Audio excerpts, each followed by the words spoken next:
Hello and welcome, lovely people. Happy Thursday. Today we are going to talk about a very few concepts, but very important, on how Feng Shui supports the coaching practice. That means the external things that support us. First of all, very important concept. Our alignment with who we are is what opens the vortex. That's the first concept, and is key. Our alignment with who we are is what opens the vortex, meaning what leads to manifestation at the end. Okay, so here's a good example about it. An important concept as well. Let's say we want courage and prosperity. So we are told that, okay, for courage and prosperity, you have to do this, or move this thing there, or put this element in that corner, whatever that is. So what is that we do when we are told that? We actually do two things. First, we put those symbols and things in our environment deliberately in order to achieve that. That's what we do. And second, what we do is that we believe that by taking those actions, we are getting what we want. So those actions are what we need to do in order to get that. In this case, would be courage and prosperity, let's say. So in that act, meaning it has to be deliberate, and it has to be, you have to believe that that is going to work. That's why you do it. In that act, we are aligning the energy. So that is why it manifests. It happens afterwards. The other example is, like, let's say maybe you heard like some places they have good energy or whatever, high vibes, or so people usually go there.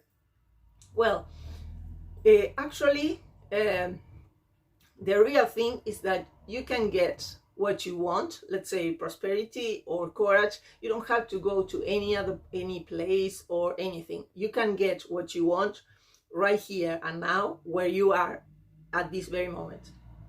That's one thing. Because why this happens? Because the best Feng Shui practices are what are those ones that work with the intuition, like intuitively feeling the flow of energy. So it's not something that you can apply, let's say, that you can apply artificially, or I mean, there are patterns, of course, like, for example, in places that they have more energy, the energy moves and they have patterns, that's okay. But the real thing is that you can have it now and here, where you are at this very moment. So, so the best practices, we said, we feel first and follow second. That's one thing. Because it's like what happens when we meditate. In meditation, what we do is we find something, a light thought, something that doesn't require too much of us, and then we, on that soft focus, that's when we find the alignment for things to happen. That's the same example of these things working on us. We have to do the inner work. That's the important thing. We have to do the inner work, because like just outer things by themselves, they don't really work, because it's the combination of us, of that Feng Shui supports that. But we have to do the inner work to make that happen. Okay, for example, as a general rule, let's say, if I mention feeling first and following second, okay, feeling and follow the flow of energy. So as a general rule, let's say, if something feels good, you can leave it there where it is. If something bad feels bad, you move it. Okay, so it can work like that. So you can go and experience for yourself.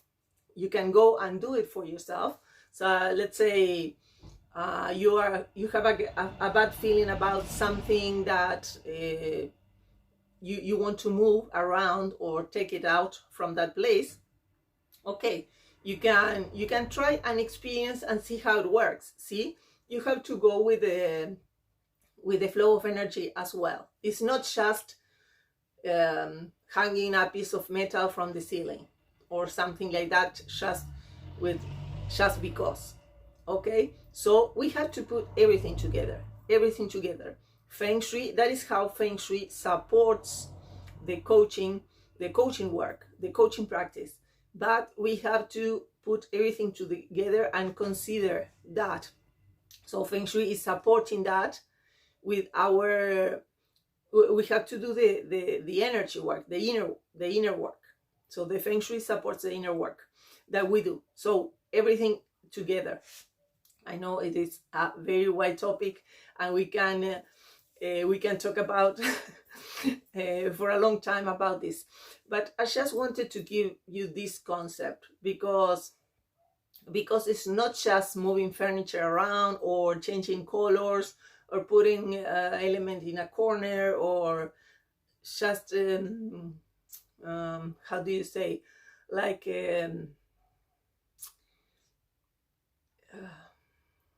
how do you say this, not intuitively, like just with the reasoning or structure. See, we have to be more into alignment with the energy that is going on there. So okay, so let me know, I know it's a wide topic, but let me know what you think about these concepts, because as I said before at the beginning, remember, our alignment with who we are is what opens the vortex. So if we just do a practice like hanging a piece of metal from the ceiling itself, it's not gonna do much. See, it's not gonna do much. We have to implement and put everything together. So our alignment with who we are is what opened the vortex, really. We can use Feng Shui to support that, to get the results we want, in other words, or to manifest what we are looking for, like in this example, courage and prosperity.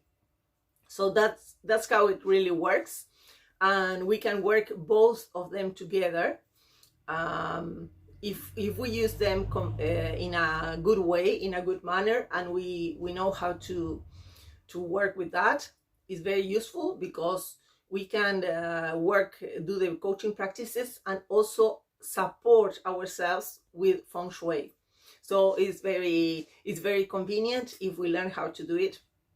I find it very exciting and very useful. So I hope this helps. I would like to know your opinion as well on these concepts. If you knew them, if you agree with them, and if not, you can write the comments, so maybe other people think different, or drop me in the comments your opinion, and of course, if you have questions, we can talk about it. Okay, have a great weekend, and I will see you soon. Bye bye.